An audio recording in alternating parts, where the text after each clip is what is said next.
everyone. My name is Dawn, and I want to thank you all for coming to hear me speak. I appreciate it very, very much. This is my second time, and I'm very honored to be here with all of you dopes. Uh, Dopey Nation has been a huge part of my recovery and has kept me looped in.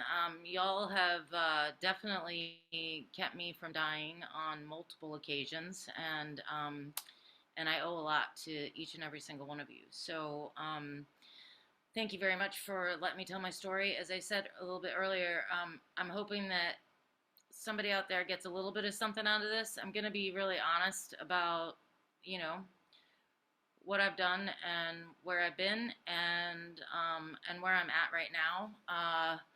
And where I come from. So, where I come from, I was born in Paoli in Pennsylvania.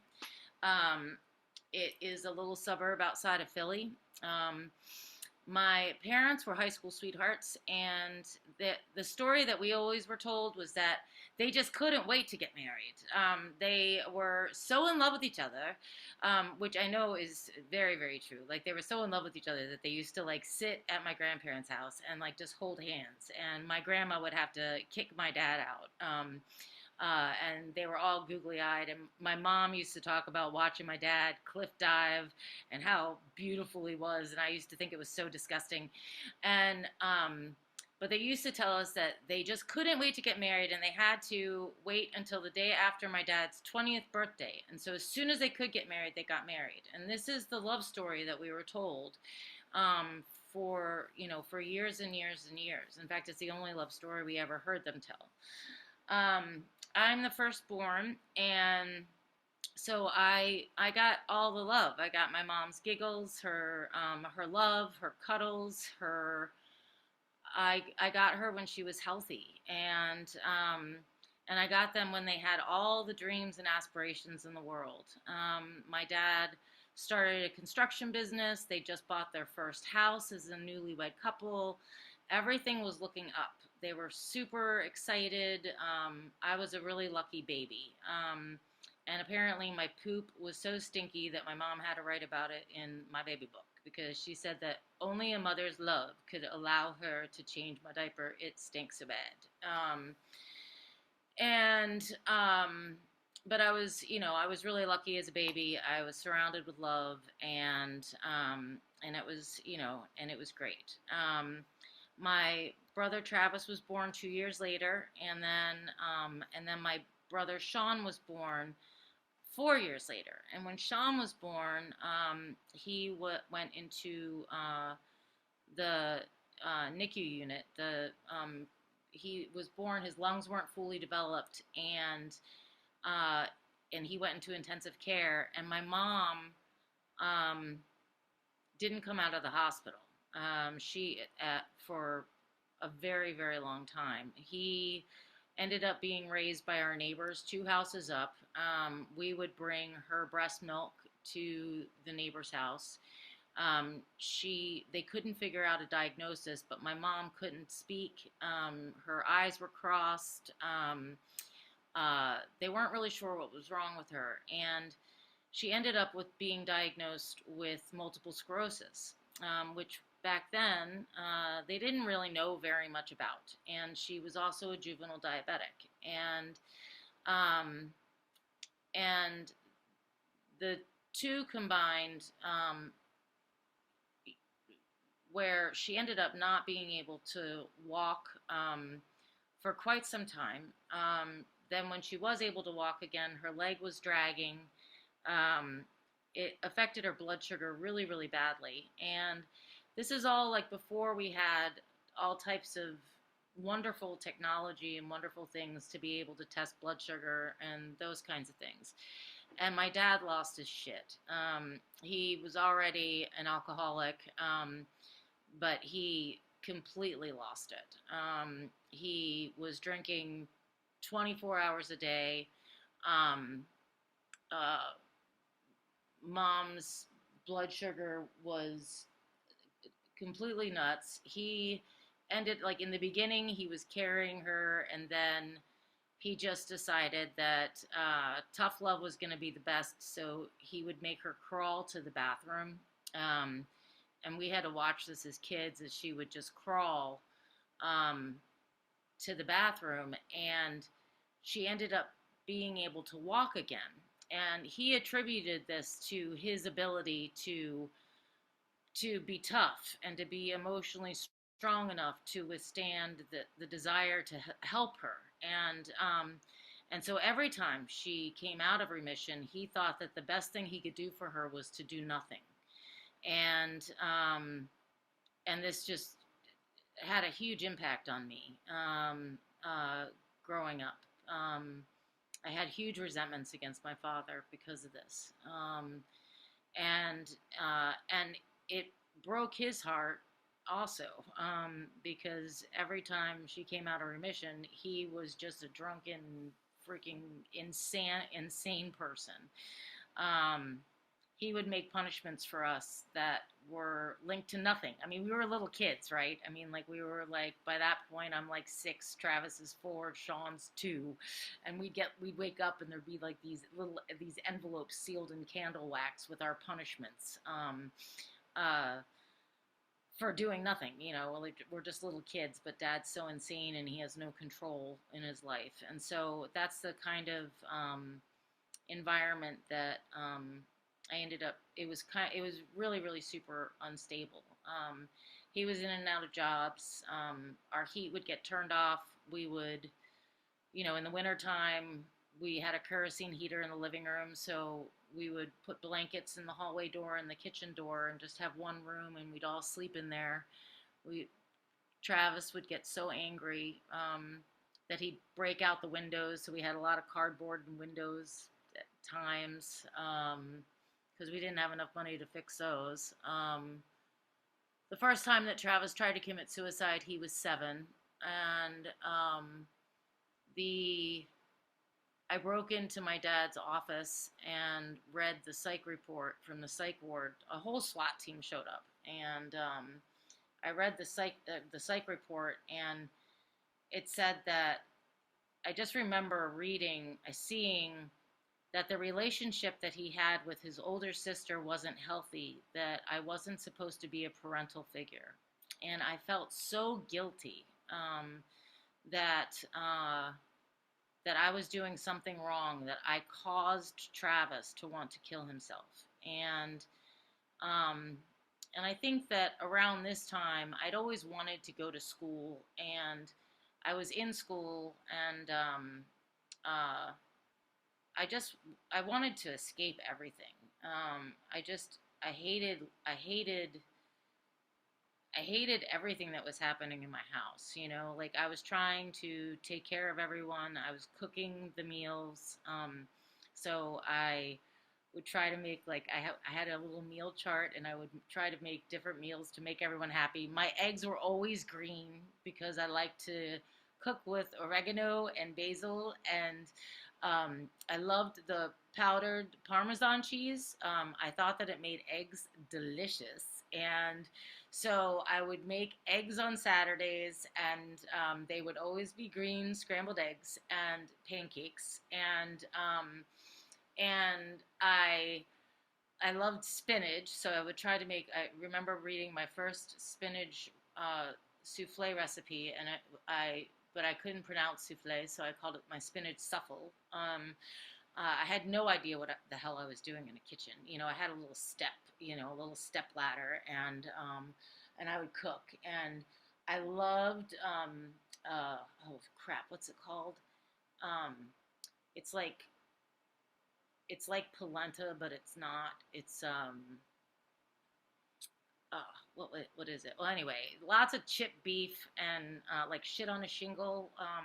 We would eat a lot of shit on a shingle. Lots of cheap things, Like, I'd make, because we didn't have any money, and I was running, like, I had 2 newspaper routes, and I don't know. By the time I'm 11, I get a job. My dad's like, "Hey, I found a job for you," and he takes me down to this pet store, and the woman woman's name is Rose, and the guy's name is Mel.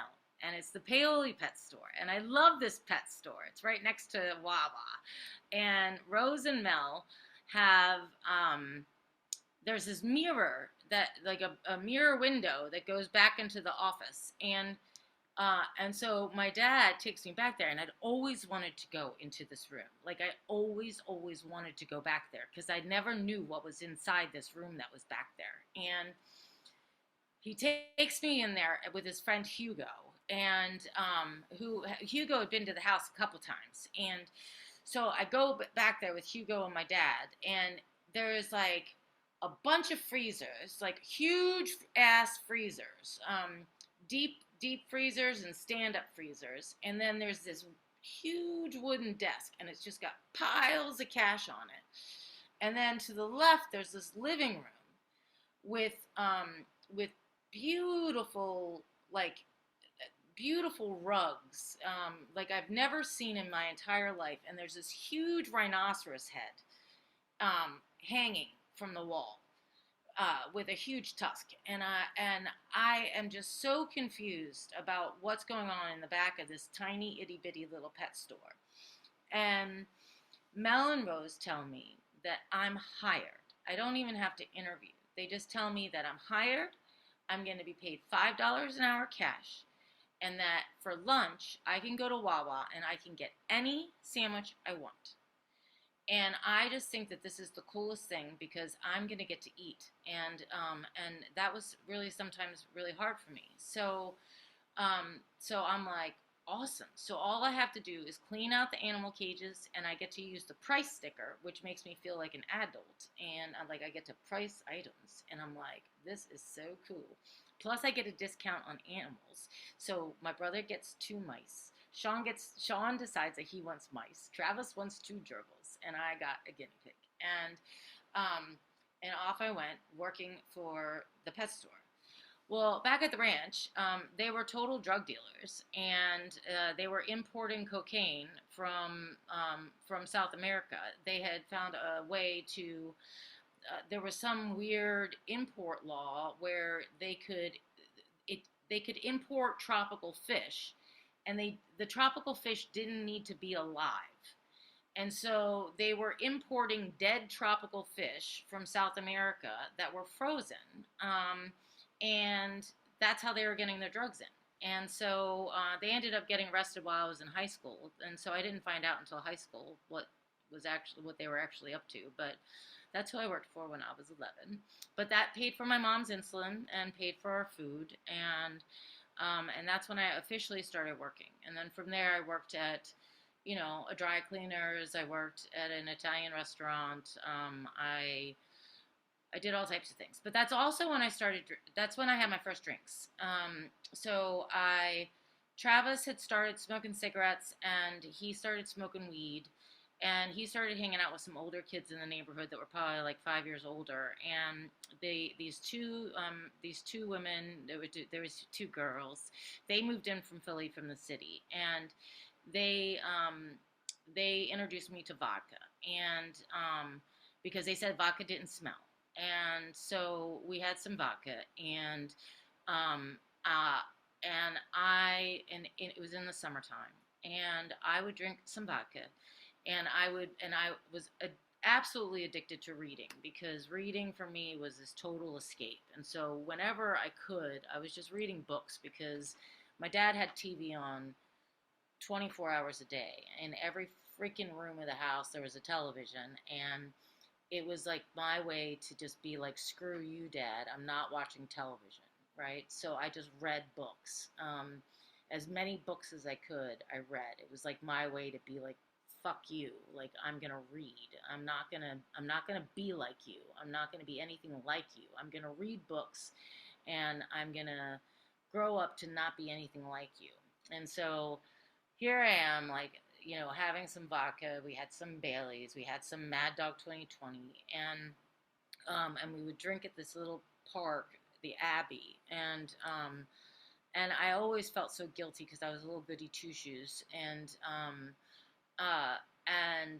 I would come home, and Travis Travis would get all amped up and he'd be like, "Fuck you, fuck you, fuck you, fuck everyone, blah blah blah," and I was always like pretending to read, and but I couldn't read because I'd be drunk, and so like my books would be upside down, or like there were all these tells that like it wasn't okay, like I wasn't okay, you know. But I did that probably for, I don't know, I probably made it the summer doing that, and then and not all the time, but I would do it occasionally because I wanted to be cool and I wanted to have girlfriends because I grew up in a neighborhood full of boys and I didn't have any girlfriends. And Susan and Laura would take me out, and we would get beer once in a while. And there was this guy that would have their neighbor that would have them over, and he was an older man, like in his 60s, and he was molesting them.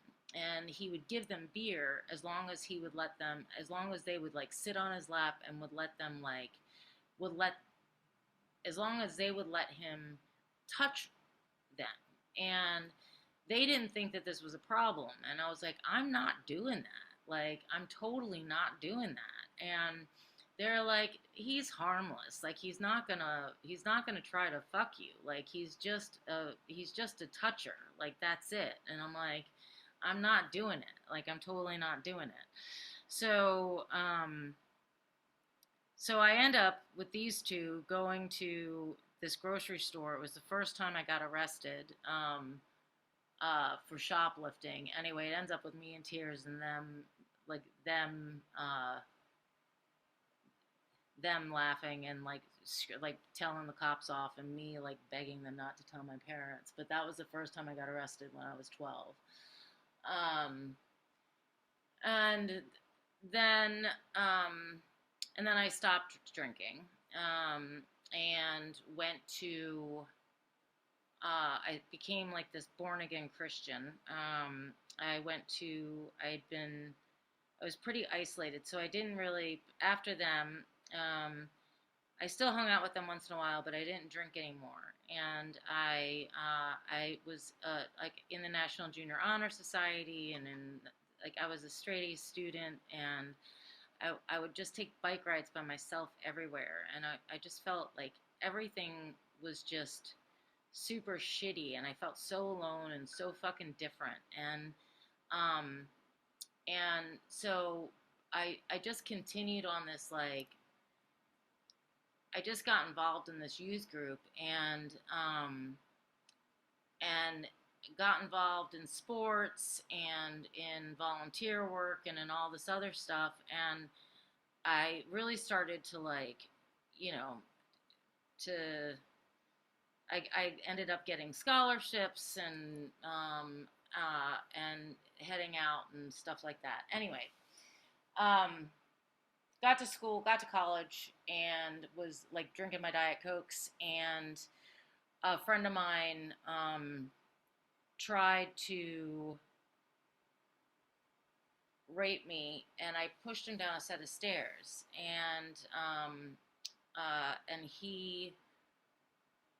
he was having a psychotic split, and we had him on watch, and I told him not to do it, and he was physically trying to attack me, and I pushed him, and I didn't intend to push him downstairs. It was just that it was in a stairwell, and I just wanted him off me, and I ended up in an altercation, and got my friends to get him, and the guys put him on watch. They called the MH unit, and anyway, he climbed out a window and he jumped off a three-story water tower, and he committed suicide.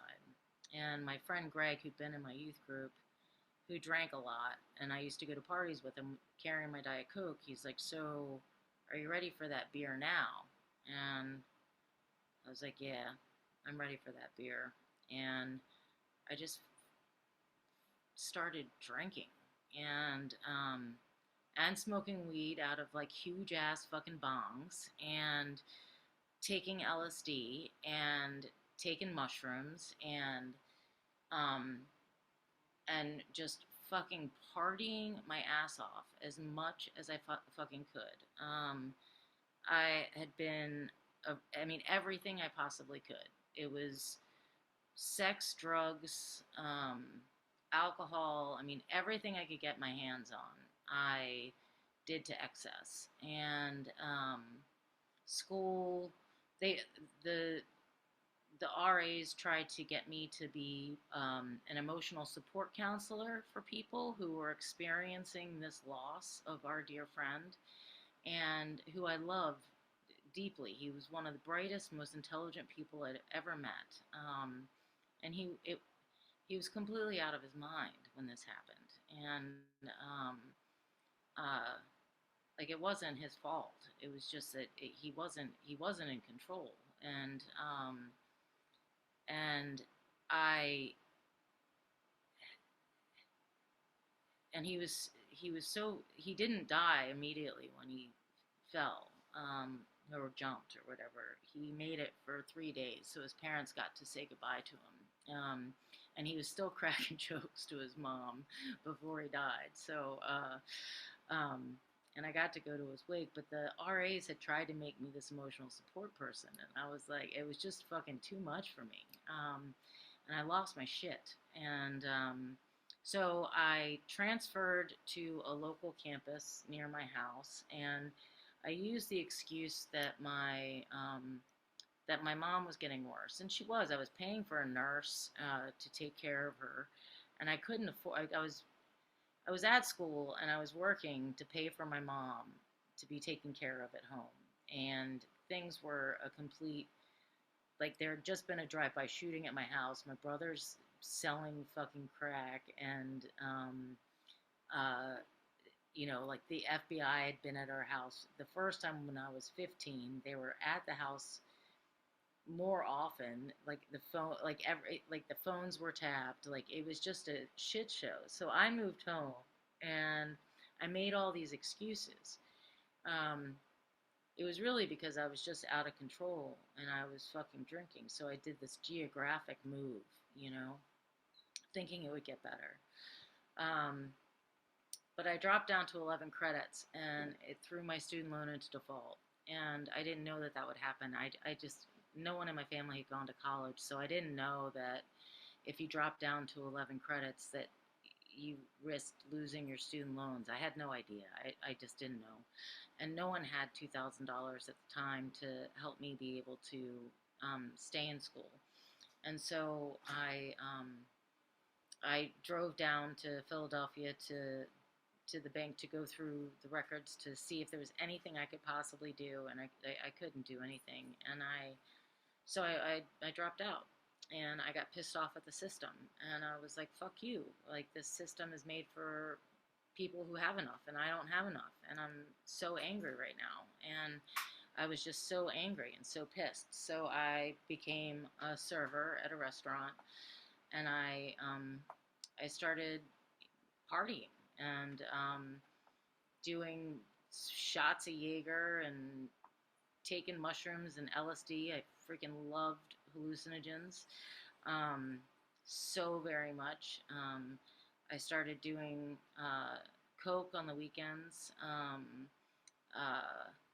As much as I could afford to do, I would do. Uh, I totally loved LSD when I was able to get my hands on it, and mescaline, when and if it was available.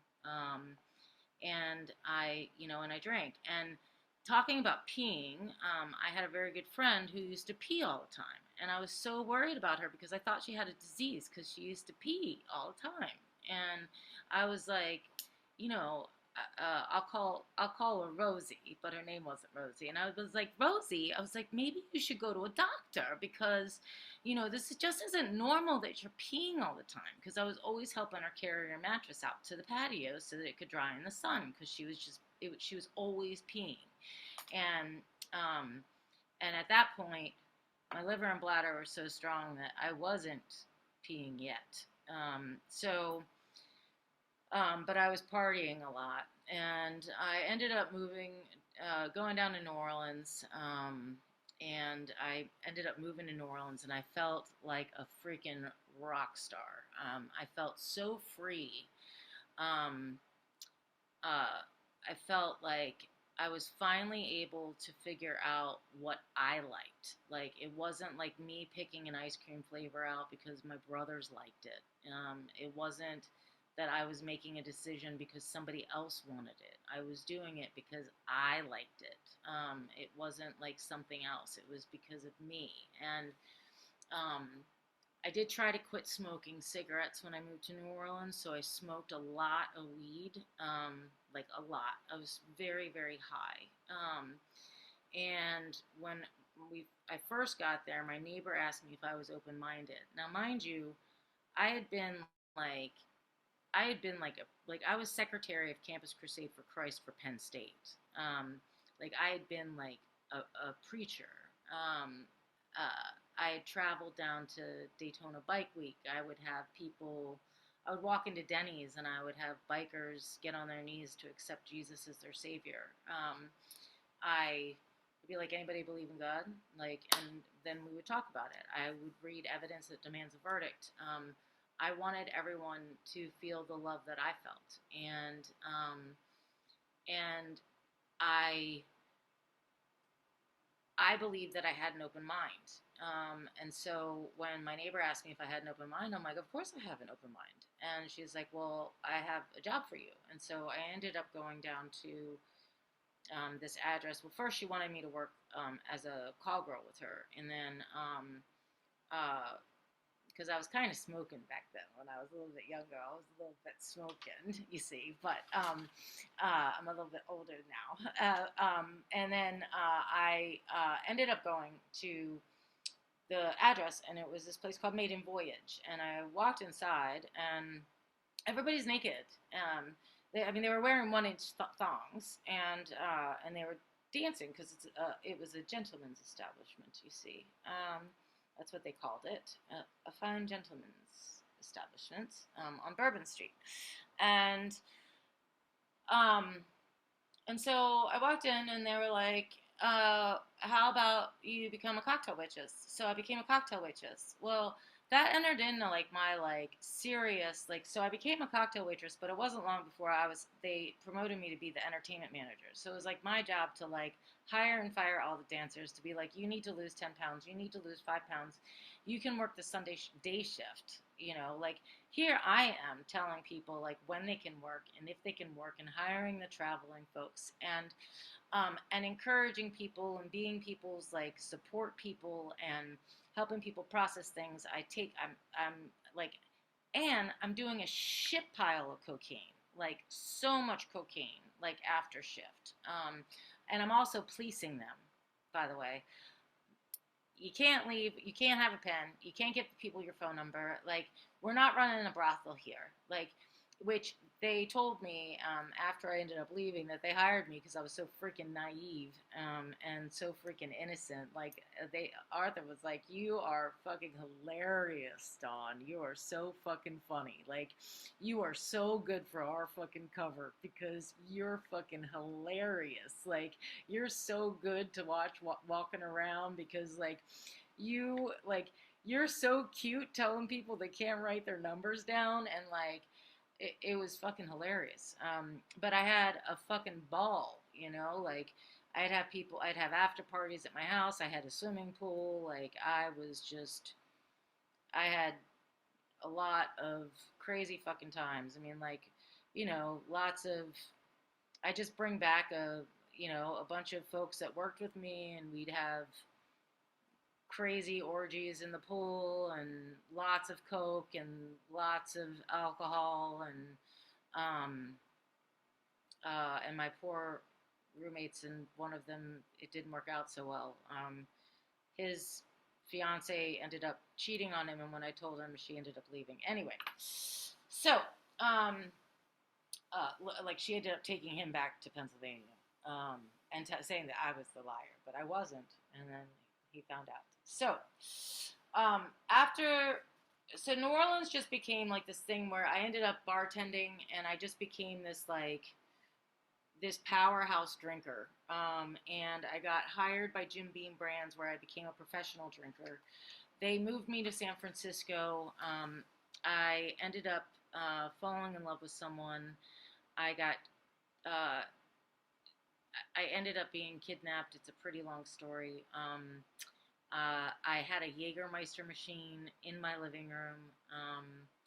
I was still I had like 80 sales reps that worked for their distributor for one of the main Southern Wine and Spirits out in San Francisco, and I had 80 sales reps that I was responsible for, and we partied, and so I was still doing a shit pile of coke, and I fucking loved it, you know, um, and they taught me how to drink. So like the first national Jim Beam convention, they had put me with this other woman, who was a long timer, and uh, I drank so much that I fucking shit my pants, and in the bathroom. And I don't remember any of it. I was in total blackout. So it wasn't until the next morning I wake up and there's like shit smeared like all along where the toilet paper roll was, and there's like shit all over the toilet. Like there's just shit fucking everywhere. And I was horrified. I didn't even know it was me. And I was like, oh my god. I'm like, what the fuck happened? And she was like, Dawn, I'm gonna tell you a couple things. She was like, one, she was like, when you're with the executive, she was like, drink water between every cocktail. She was like, you can always have an after party. She's like, don't have a before party. She was like, make sure you pace yourself. She was like, there's plenty of time to party on your own time. She was like, but when you're at the convention, she was like, that's their time until they go to bed. She was like, then you can do whatever the hell you want to. And always, always make sure you're on time in the morning. And that was my big, that was it. That's all she said. There was shit smeared all over the fucking wall. Like I had fucking trashed the fucking bathroom, and she was just like, yeah, drink some water, you know, like this is what you need to do. And there were, you know, plenty of Jim Beam trips where, you know, we were out in Kentucky with Jim Beam's grandson, and you know, and I locked myself out of my hotel room and have to go downstairs just wearing a shirt and my underwear, you know, or doing stupid ass fucking shit, you know. Or too drunk to drive and I'm in the back seat of the company car and I pee myself. In out on fucking Geary Boulevard, you know, getting carried away drinking, you know, whatever Kessler because I had to sell it for some promotion or something. Uh, and I didn't think I had a problem. Like I just thought that it was just. I just thought that I was a partier.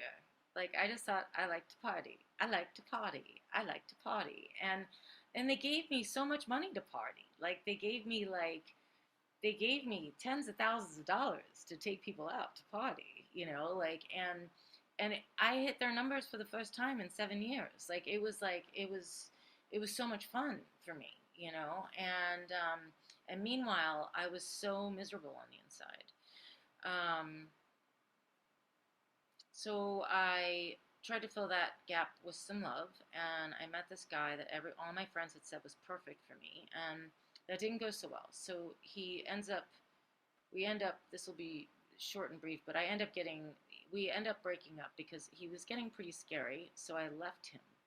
And I had notified my company. I said, I'm leaving this guy, and I'm really afraid because he's been acting super sketchball, and he's been talking out loud at night like he's sleeping, but I don't know if he's actually sleeping.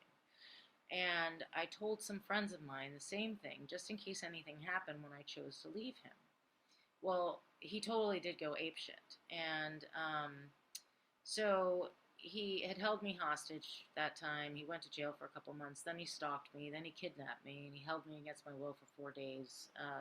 Raped and tortured me and strangled me until my body was floating on the ceiling. I almost died, etc. And he went to San Quentin for 8 years, and then was sentenced to stay in San Francisco within a 7-mile radius for 25 years.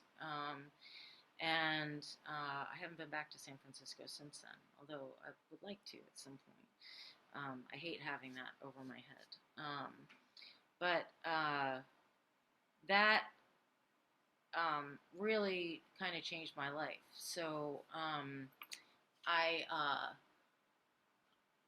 they moved. They had me pack everything in a car after I got out of the hospital. I went to a shelter. It was really traumatic. And I they shipped me off to New York under an assumed name, so I got to be in New York under the name of Alex Larkin and working in Manhattan under the name Alex, uh,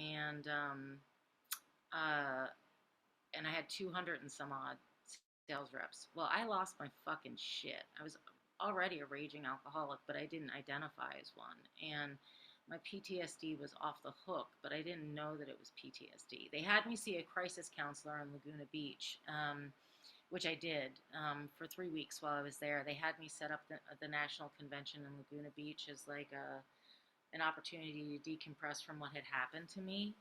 Um, but I mean, obviously, 3 weeks is not enough time to recover from something like that. And I mean, I still had, I was still swollen and had so many bruises. My body was just black. And anyway, they shipped me off, and uh, and I'm just drinking so much that part of work is drinking, and so I joined a Gaelic football team to try to have some personal time where there was no alcohol, so I could have an excuse to not drink, right? So I'm trying to form this time to not have alcohol. So and in New York, weirdly, I'm not doing drugs. So and in San Francisco, I also smoked crack. I was smoking meth. I was uh um I smoked crack I was smoking crack and meth, doing coke. Uh, I was introduced to I was doing all types of shit. Um, uh, I was a fucking disaster. Um, I was I was a fucking mess. So after the when he went to jail the first time before the stalking happened, and when the stalking happened, I was completely out of my fucking mind. And none of those things helped when the stalking was going on because it just escalated everything and it made everything so much worse. Anyway, back to New York. So New York, I was just drinking all the fucking time, and I was with a bunch of high rollers and just fucking wasted as shit. And I couldn't get my shit together. All I had was a sofa bed, um, and I had a beautiful house in Yonkers. And there was a little pub that was down the street, so I didn't have to drive anywhere. And I did that intentionally so that I wouldn't have to go anywhere. I could just get home, and I wouldn't have to drive after I worked. And I had a sofa bed, a fax machine, some pagers, and that's it, you know. And I played Gaelic football, and then I partied all the rest of the time, selling and working, and so I tore ligaments in both my ankles, and that was the end for me. And I hopped on a train and I moved to Montana. So another geographic move, and I went to Montana. Um, I moved to a cabin in the middle of Glacier National Park, where I would go into a lake, and I would go naked every morning into a lake with my arms wide open, and I would ask the universe, please, universe, heal me, heal my spirit, right? And it was so fucking cold in this lake. The lake was so fucking cold, and I knew I had been through so much shit, and I was just like, please, just fucking heal me, what the fuck is wrong with me, and so every morning I'd walk down to this fucking lake and I would jump in it, and I would just pray for the universe to fucking heal me. And I'd work, and then I had 3 days off a week to go hiking, and I would look at the stars, and I would just look at these little, I called them clapping butterflies, and I was just surrounded by a bunch of really good people, and I fucking drank so fucking much, and I smoked so much weed, and decided uh, that after that first summer, um, I took a job in Joliet, Illinois, taking care of a friend of mine's mother from New Orleans, and so I decided I was going to write a book, and I holed up in Joliet, Illinois, because I was like, okay, I have to stop drinking. So I'll take care of this older woman who's had a stroke, and I'll just sit in this bedroom and I'll just write a book while I'm taking care of Kate. And um, and I couldn't make it. Like I wrote, I had baby monitors all over the house, and I was taking care of Kate, and I found a bar that was, I don't know, a half mile away, and I would I would get out of the house for about an hour pretty much every single night, and I would go have a couple of shots and drink. And um, I wouldn't drink at the house, but I had to have a couple. Jolette, sorry. Thank you so much, Hot Wheels. And I still can't pronounce it. When we unmute, you can fucking tell me. But I know that there's a prison there, and I'm lucky I didn't fucking end up there. That's for sure. Um, so I found a bar that was close, and I would go there, and I'd have a few drinks, and I'd have a bunch of shots, and then I'd drive home.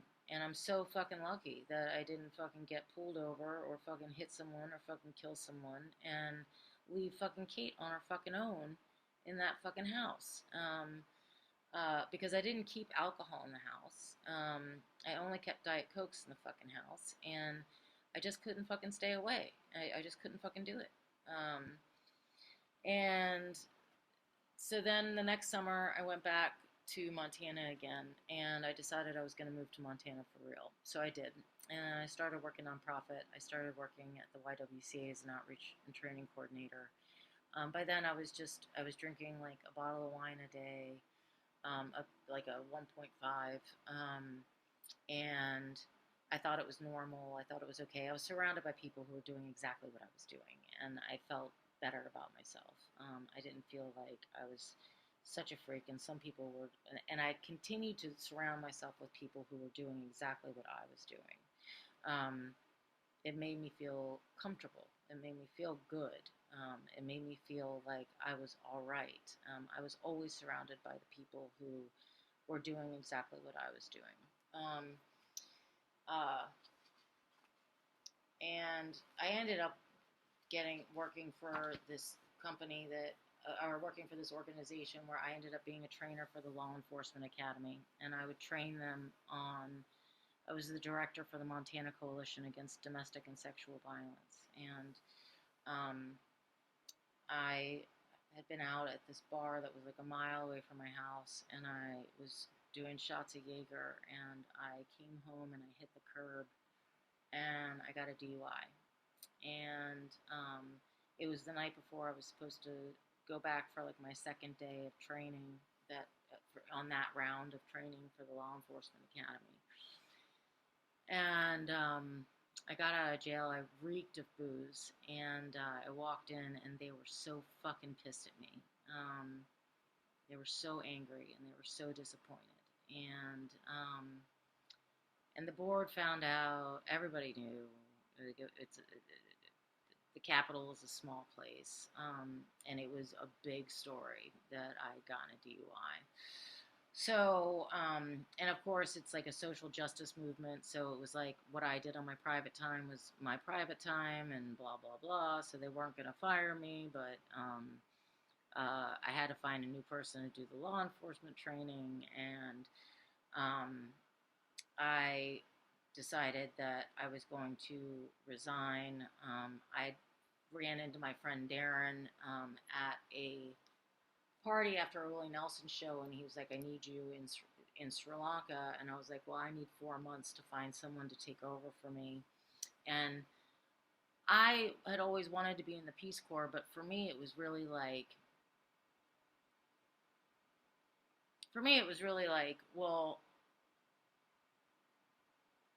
is it really like the Peace Corps, or was I really running away again? you know, like, and I still don't know the answer to that because I really felt like I wanted to do something good, but I really feel like I was actually running away from a bad situation that I gotten myself in because it was really shitty, right? I just gotten a DUI and I was the trainer for the law enforcement academy and I was fucked, right? And I had this beautiful opportunity to go do something good and I took it. And so, but it was only supposed to be for 4 months, and I was supposed to go back to Montana. So, but I ended up being in Sri Lanka for 9 years, and I never intended that to happen. So I got to Sri Lanka, and I'm in this village, and I wasn't supposed to be able to get alcohol, but I sure as fuck, I sure found a way to get it, right? There's a black market everywhere. There's never not a black market. I mean, like Sri Lanka, Afghanistan, anywhere you can find alcohol, right? Like it's illegal in the entire country of Afghanistan. I found it, right? I mean, I've told these people, like, I was out with a friend. I won't mention any names, but I was out with a friend doing coke in Philly, um, and I accidentally took a bag of coke to Afghanistan.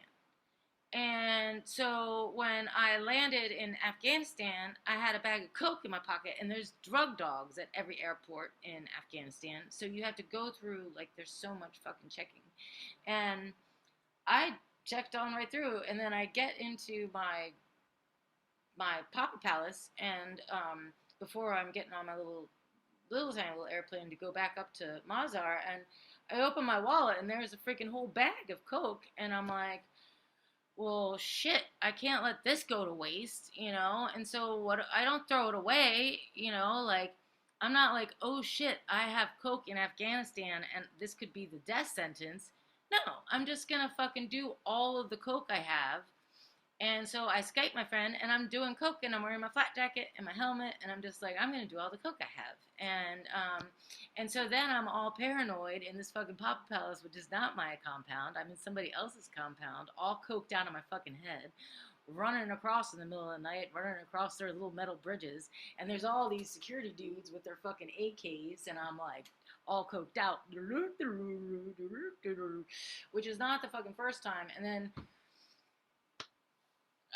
I mean, I also flew into fucking Afghanistan, into Kabul, so fucking wasted, like one morning when I decided to stop at a bar and just have a cider, which ended up having me having 5 ciders and like 7 shots of tequila, and then me making out with a warlord on the airplane, who I didn't know was a warlord. And then by the time I land in Kabul, um, and then and then the fucking the USA guy is sitting just like 4 aisles back from me, but I don't know that he's there until much later. My chief of party tells me that he saw everything. I didn't know.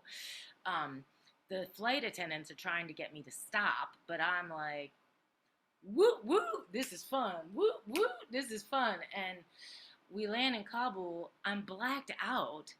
They send global security from Washington, D.C. to have a talk with me. Like, because I have almost compromised international security because I'm a fucking alcoholic and fucking drunk, fucking wastoid. I'm smoking cigarettes in the women's bathroom with a headscarf on, you know? They had to send a fixer to pull me out of the fucking airport so I didn't get fucking arrested. And, I was very lucky to not lose my job at that point. And lucky that I didn't fucking get anybody fucking killed. Because nobody needs a fucking crazy ass fucking white woman showing up in Kabul airport wasted like that. Okay? Like, highly not recommended. Okay? Highly not recommended. Don't recommend doing that. So I did that. So that was bad. And so anyway, we had a black market bar at the last place that I worked. Actually, I mean, like everywhere. I joined a band, you know, the Taliban, so that I could have some personal time, so I wasn't losing my mind. I was constantly trying to find things to like do that wasn't drinking, right? Like I would work out, I would do all these things, and it wasn't enough. I always found a way to get alcohol. So I could go 4 days or 5 days without alcohol, but when I got it, I wouldn't stop for a day. So we had Thursday night till Friday night or to Saturday morning off. And I would drink nonstop during that time. And and by the end of my time in Afghanistan, people knew that I had a problem, but I didn't know I had a problem. And I would start to get angry and irritated when people would tell me to watch how much I was drinking. I would get so pissed. And I'm like, don't tell me what to do on my day off. You know, don't tell me what to do on my day off. It's my day off. And and I didn't know that on that my self defense, like I was just like raw, like I'm trying to hide to figure out how I can get an extra bottle from somewhere. I'm trying to figure out how I can get an extra bottle of wine. I'm trying to figure out how I can do this without people knowing. And I'm finally starting to realize that I've got a fucking problem, like I have a situation. And like, and I've got all these empty plastic bottles hidden in my closet, and I don't know how to get rid of them because everything is managed by our people. So anyway, I come home.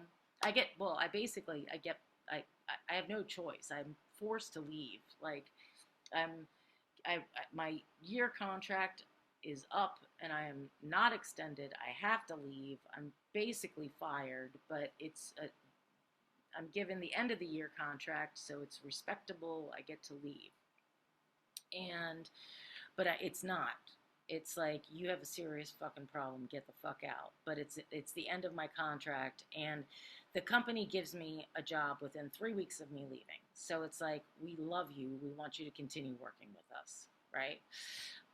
Just that you can't ever work for this woman again because she is too much. Like she'd fired like 8 people, and I got to stay for till the end of my contract, and I was never invited to come back there ever again.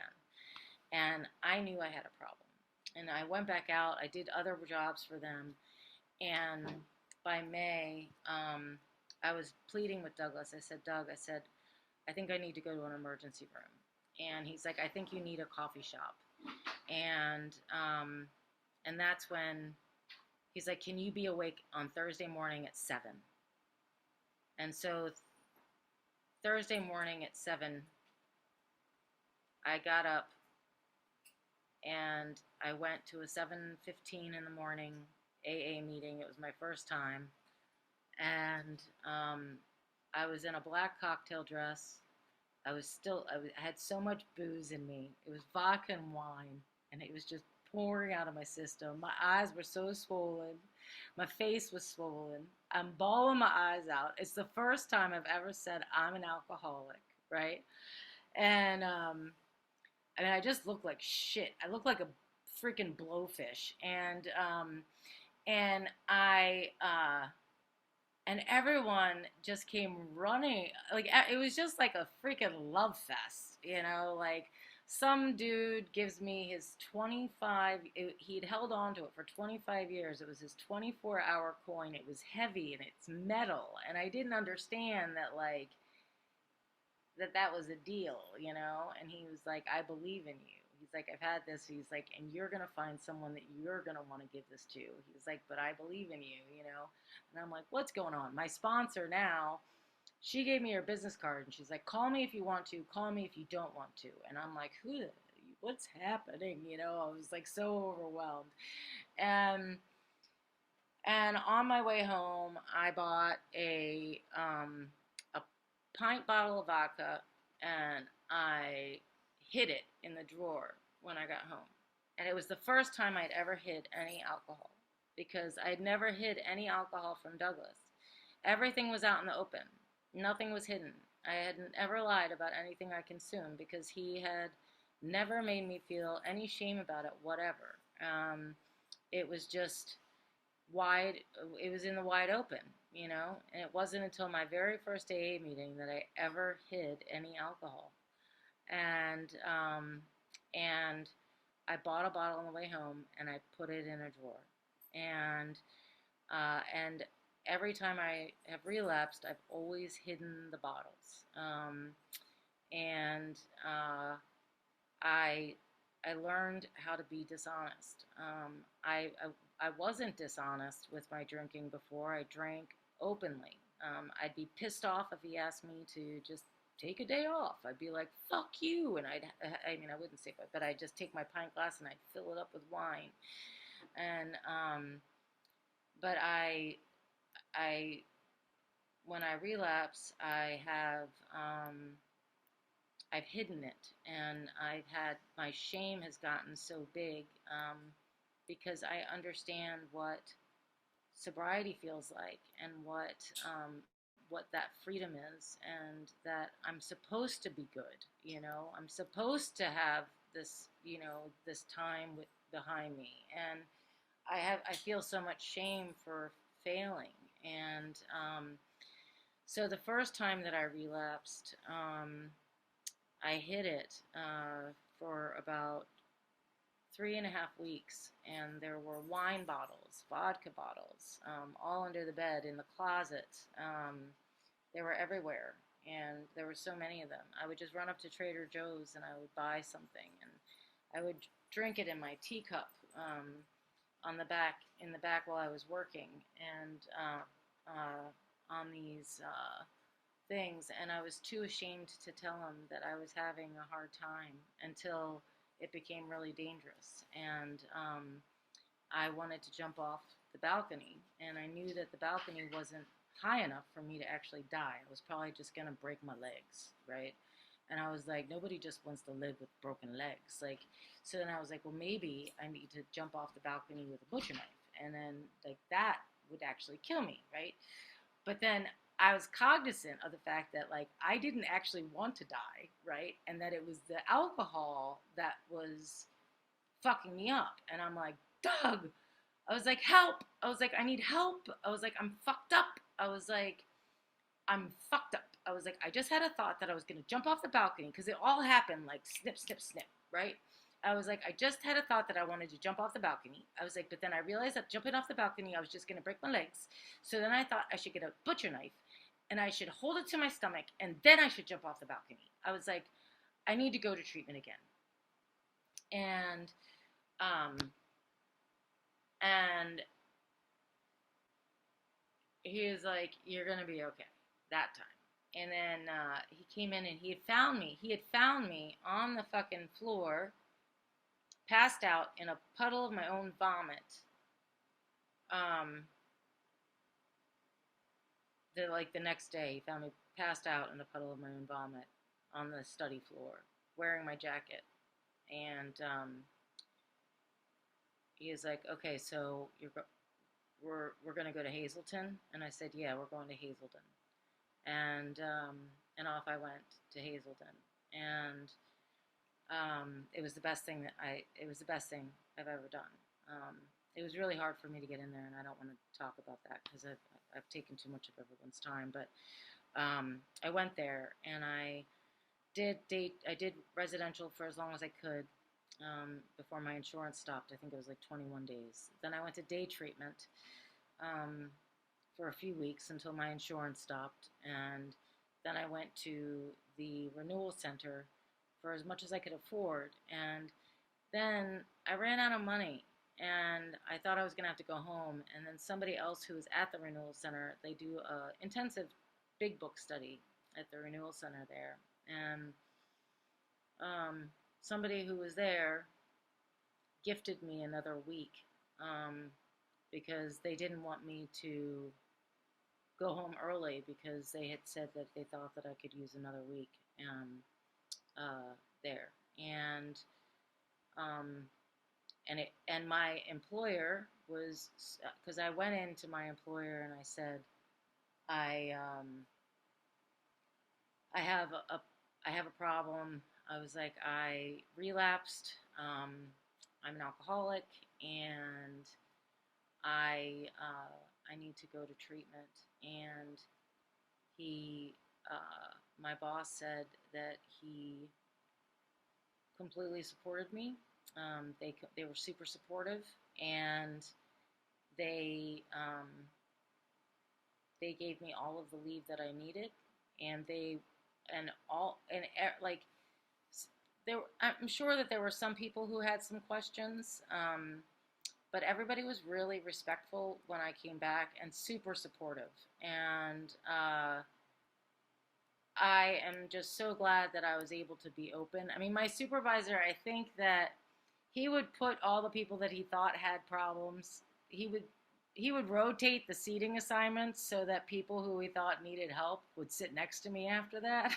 But um, uh, uh, it was really super supportive, and everybody gave me a ridiculous amount of love. Really the best decision ever. Um, and then about 2.5 years after that, I relapsed again in New Orleans. And Tommy Savage was pretty amazing. He offered to meet me, and I couldn't drive because I had like vodka bottles hidden in the hairdryer bag in the bathroom. Um, and Hot Wheels answered my desperation calls, as he has many folks, and got me on Zoom and got me through the weekend, which I love. So thank you, Hot Wheels, for being there for me. I love you.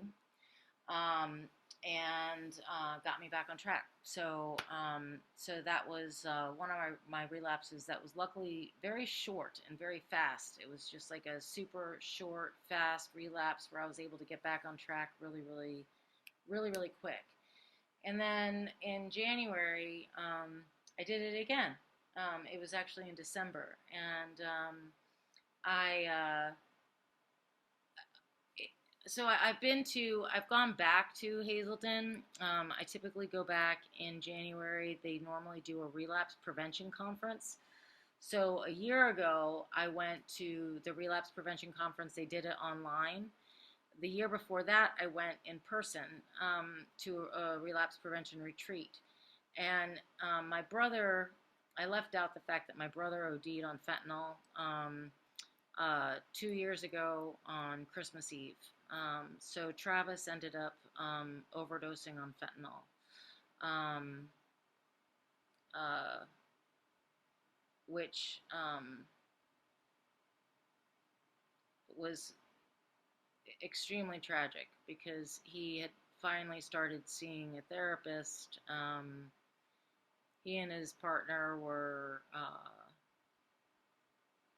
he had been in and out of psychiatric institutions, and in and out of um, some treatment centers. I I knew he was doing pills, and I was so naive. I didn't know that he was doing heroin.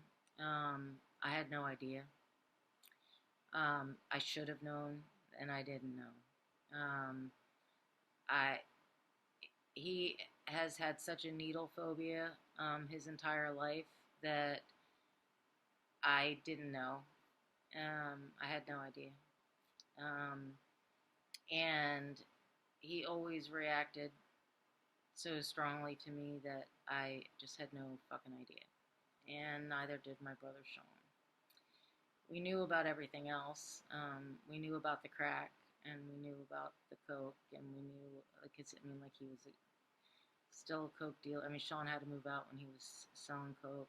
Um, we all three of us did coke together, like, before my grandpa's funeral, like, I mean, like, there were so many things that we were all, but we didn't know that had happened, and that he had gone down,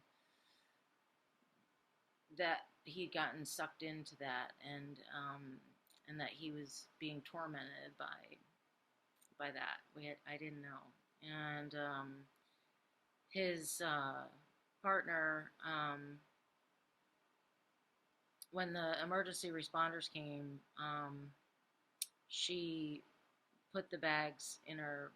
She hid the bags in her vagina and told them that there hadn't been any drugs, that he had breathing difficulties from 9/11, and uh, and that he had taken a fall, and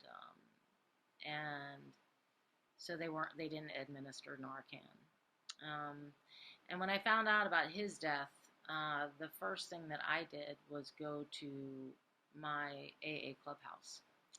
Um, I told Doug, and then I went directly to my clubhouse because I didn't know how I was going to respond. I didn't know what was going to happen. My mom and my dad both died. I lost them both when I was in Sri Lanka, and then losing Travis was just like over the top for me because I always knew he was gonna die.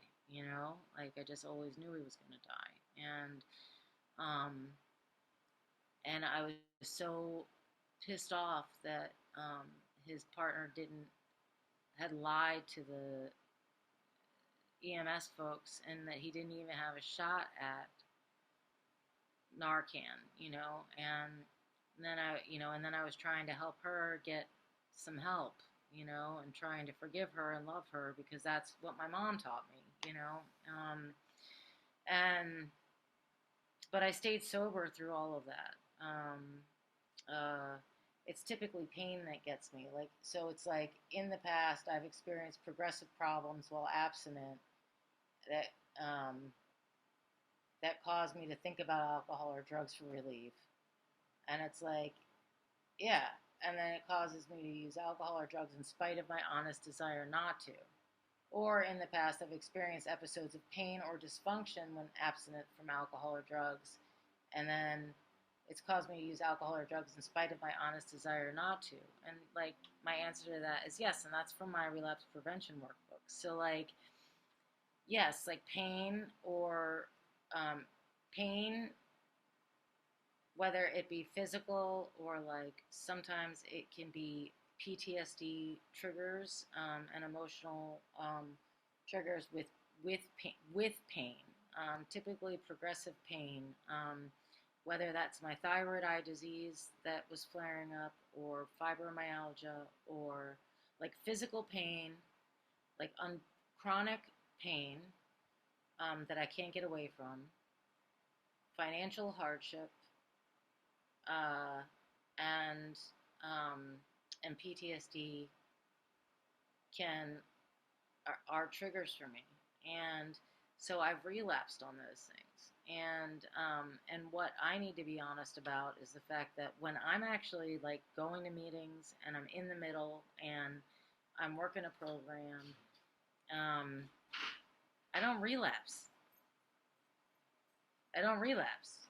Like if I'm like if I'm if I'm showing up and I'm meditating and I'm doing meetings and I'm working like I'm doing recovery stuff and I'm taking care of myself, I don't relapse. Like I have gotten through like years of like having undiagnosed like major things where I wasn't able to walk, and I wasn't able to even tie my shoes or put my shirt on sometimes, and I I didn't I didn't relapse because I was going to meetings, I was talking to people, I had connection, right? Because connection for me was like the most important thing, and um, but when I isolate and I am not honest and I'm keeping secrets and I'm not sharing how I really feel and I'm afraid to tell people what's really going on with me, um, because I feel like I have to be somebody else, that's when I fuck up. And so I just have to make sure that I'm being honest. And if I feel like I can't be honest, then I need to find somebody that I can be fucking honest with. Because as soon as I break the fucking barrier and I'm just fucking spilling my fucking guts, the risk of me relapsing dissipates. So, uh, I didn't know how to use the phone before. I know how to use it now. It was a really hard thing for me. Um, I didn't know how to ask for help. I've had to practice by asking for help on little things so that I can actually ask for help on big things. I have always been independent or taken care of a lot of people in emergency situations. I haven't ever been taken care of in emergency situations until now. And so it was a really hard thing for me to figure out. And it's still a process for me, like to let people help me. Um, that it's not all about me being in control, that I can allow people to help me, and that is a really beautiful thing. That saves my life and it also helps them. So I can pick up a phone and ask for help today, which I wasn't able to do before. I lead a 9 o'clock in the morning relapse prevention meeting, but I say I lead. I don't lead it. It's everybody who's at that meeting shares. Somebody else closes it. Somebody opens it. I just started it because I needed other people to learn from. And so at 9 o'clock every Saturday, there's a relapse prevention meeting. We read out of this book called Staying Sober, which is about, and they use sober, it's not just about alcohol, it's alcohol and drugs. And it's this guy named Gorski. And we're only at like chapter 2, I think, tomorrow, because we share, and like every couple of paragraphs, we share stuff, and it's just been really awesome, and it's a really good group of people. So anyway, I work with my sponsor every week. I have been mentoring other folks. I go to meetings every morning at 7:30. I yeah. I mean, I think that's about it. But I do as much service work as I can, and I appreciate the opportunity to share my story with you guys. So thanks for listening.